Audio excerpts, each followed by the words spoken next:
All right, thanks everyone and welcome. Thank you guys for joining today. We are at Upcapsize webinar LinkedIn Tips and Tricks. I'm Mackenzie Walka and I serve AKSI as the Associate Director of Education. I'll be moderating the webcast today. So before we dive into the content, just a few housekeeping details for you. All participants have been muted and started with their presentation or their video camera off. We are going to ask if you would keep yourselves muted throughout the presentation, but if you would like to turn your video on so the presenter and other participants can see you, you may do so. We do have the chat feature available for you, so you can feel free to type in any chats or questions that you have throughout the presentation. It's going to share your name, but feel free to mention your chapter or university as well. And at the end of the presentation, we will have a brief Q&A, so you can submit your questions via the chat, as already mentioned, or at that point, if you want to ask your question verbally, you can use the raise hand feature, and then we'll unmute you and you can ask your question verbally there. So to jump right in, we have our presentation from Jillian. So Jillian, if you want to go ahead and get started. Awesome. Thank you so much. Like she said, my name is Jillian. I recently graduated from Iowa State University, Delta Omega chapter, back in December, so haven't been out of college very long.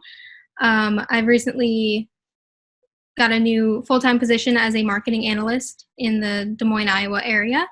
So I'm going to be talking a little bit about some LinkedIn tips and tricks that I've learned throughout the years.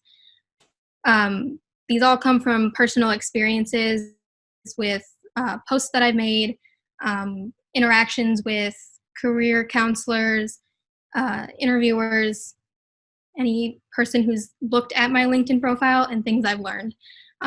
This isn't going to be the cookie cutter things you can Google search answers for. So this is my experiences, and I do welcome questions. So we'll get started. Here are the three main things I'm going to kind of go over. So how to kind of brand yourself within LinkedIn, how to get some good quality recommendations, and what kind of posts are most impactful within LinkedIn. So starting right off the bat, I'm going to talk about branding yourself. I have gotten so many comments about the look of my profile. So first things first, have a good quality picture. It's important. You have a good quality picture with a solid background, you are 11 times more likely to be viewed, essentially, by recruiters, most importantly. I know a lot of chapters will take professional photos, so those are great to use. Additionally, utilize that banner. Make it personal to you. You want to stand out, and there's a lot of easy and free ways to make a banner. I used Canva, which is a great way. They already have the sizing laid out for you. All you got to do is add your own personal touches. Another thing you can do to stand out is that section right under your name, where usually people would put their position and the company they work for, which is what I did. That's what most people do. But especially if you're right out of college or looking for a job when you graduate, a great thing to do is to mention what industry you're wanting to work in or what your expertise is. So for example, when I was job searching, I put strategic analysis and marketing, really emphasizing the route I wanted to go with my degree. It's especially useful if your area of expertise is very wide. So I know a lot of, for marketing especially, you can go the sales route, you can go branding, all these different ways. So really utilize that to get your message across quickly. Another great tool is to add your resume to your LinkedIn profile and tie it in to your brand. So you'll see I have that same color scheme going on, and that's been noticed a lot by recruiters. And it also helps them remember you, because a lot of times they will look at your LinkedIn profile, and if they see that resume or they already have your resume, they're going to make that connection, especially color. Color is a great way to be remembered. Next, I'm talking about recommendations. This is a feature I feel like a lot of people do not utilize enough on LinkedIn. You can ask for recommendations from many, many different kinds of people. I have recommendations from previous managers, some peers and coworkers that I've worked with over time, people I've worked with within AKSI on the exec team, even past AKSI President Mike gave me a recommendation. I'm sure Thomas Train would help a lot of you out too. And also, a quick note, don't go out and ask someone for recommendations and then ask everyone else for recommendations all at once. It's useful to spread it out, maybe asking a couple people each month. That way you have a steady increase going on instead of all of them all at once. It is a noticeable thing. And vary who you're asking. It really helps if you have that, I work well with people in a team, as well as your manager takes notice of things. And another thing to keep in mind is not to ask people for recommendations on your LinkedIn profile that you might ask for a letter of recommendation for a new job. It kind of gets chaotic for them if there's multiple things that they're giving you recommendations on. So keep your LinkedIn profile to those you want to give you extra feedback on, if that makes sense. Hey, Jillian, I have a question. Yeah.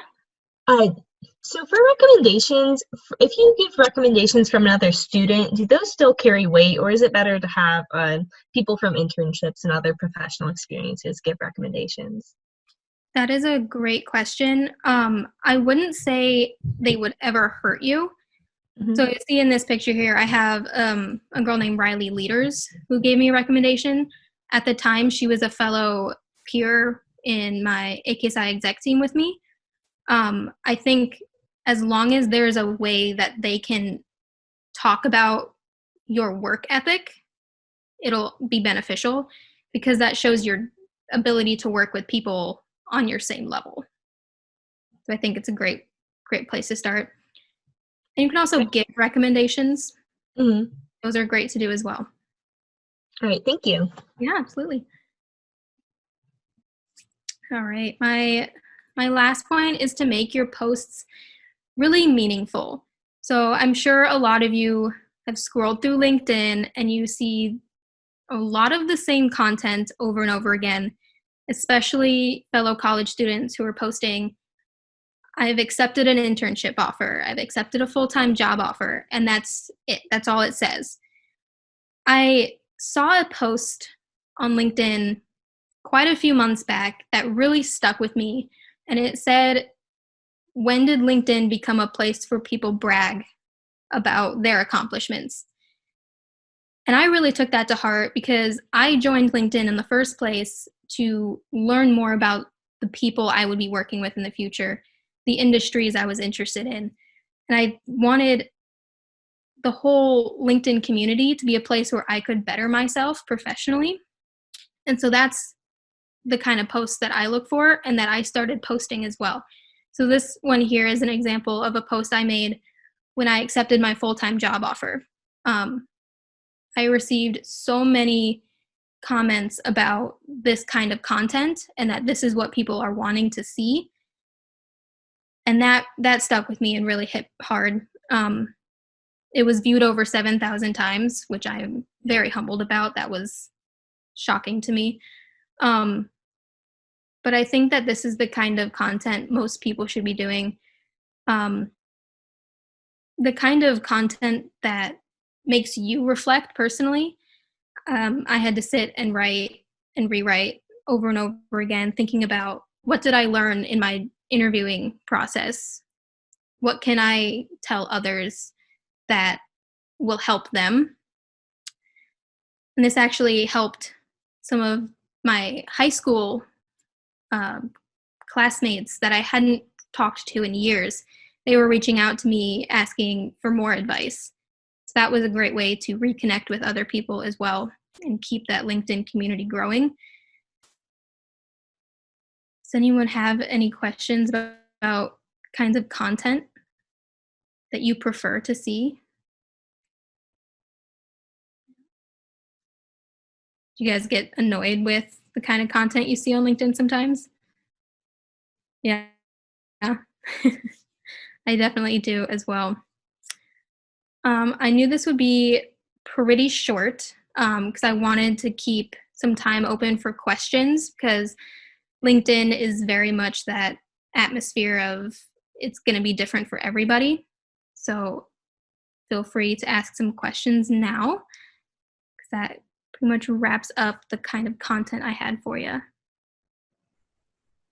Awesome. Thanks, Jillian. So as we said earlier, if you have questions, feel free to just put them in the group chat and we'll post them to Jillian to answer. Or if you want to go ahead and ask your question verbally, you can either just unmute yourself or raise your hand and we'll unmute you for you.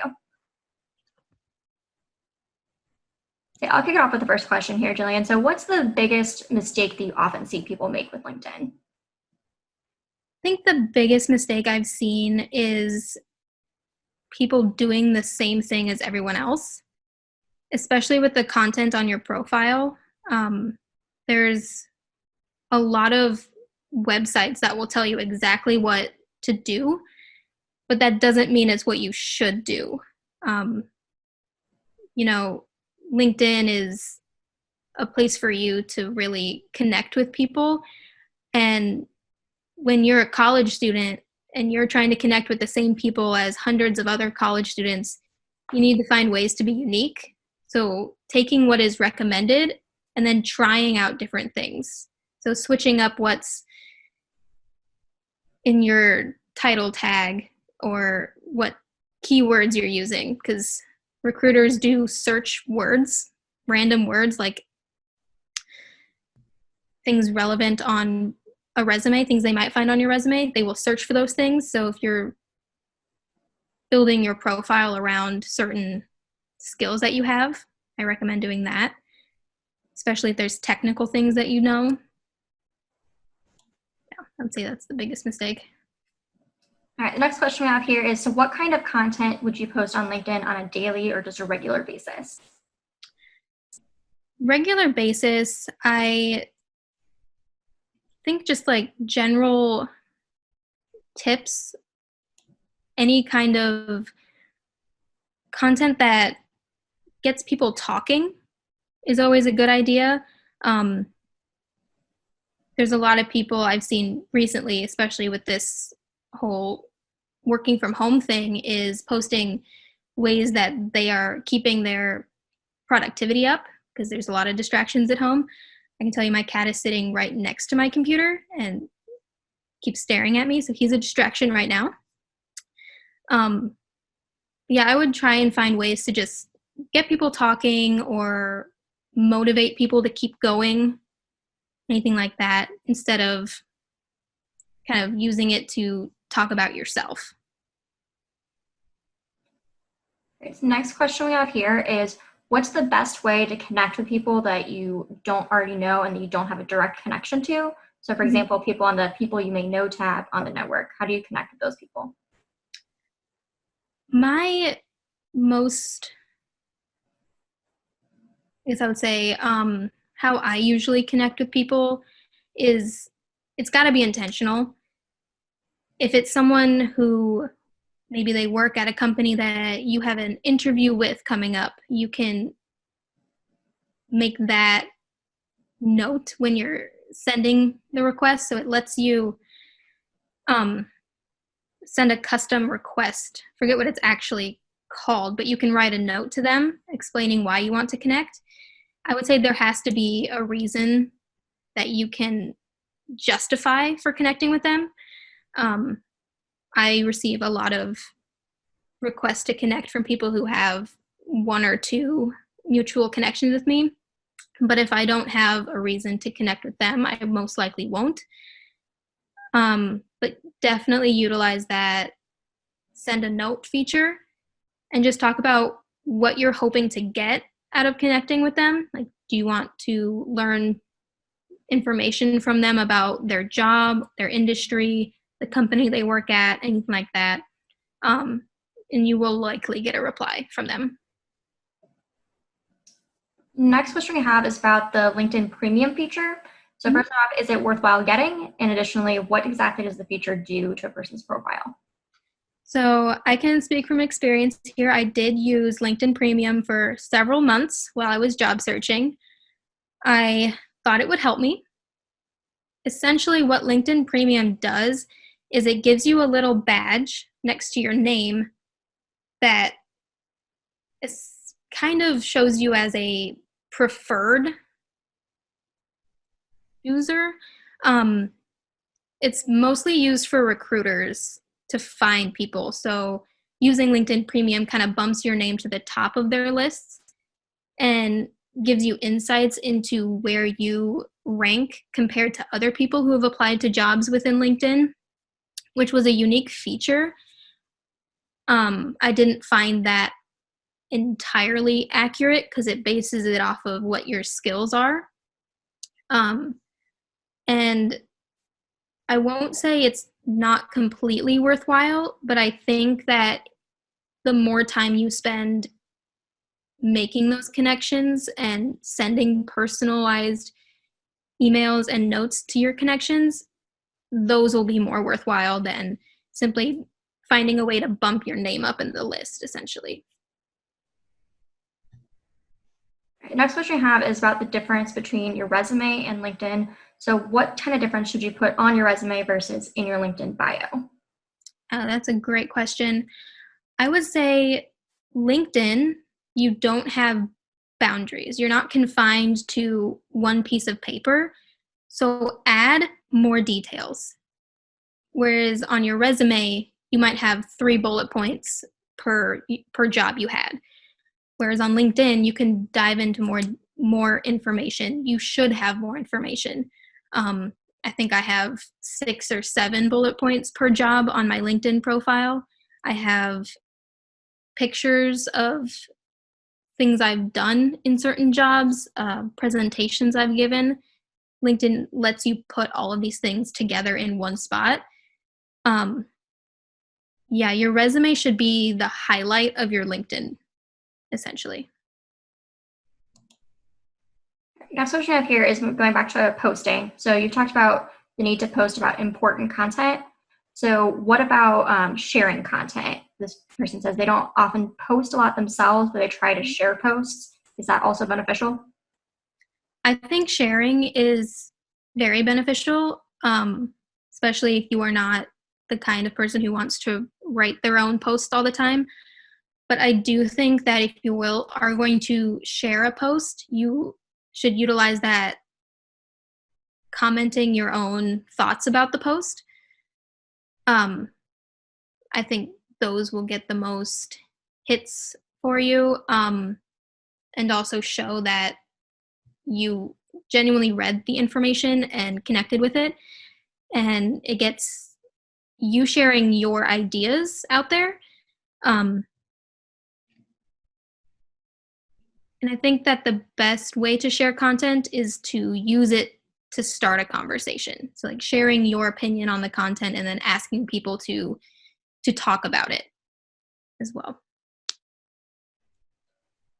How frequently should you update your profile? I would say whenever necessary, but don't go months without updating it. It's the kind of thing that you should probably update just as often as your resume, if not more often, because people will look at it over and over again. If there's something new that you've done, update it on LinkedIn. That just reminded me that I should probably go check if I need to make any updates. All right, that is the end of the questions that we've already had submitted in the chat. Does anybody have any further questions for Jillian?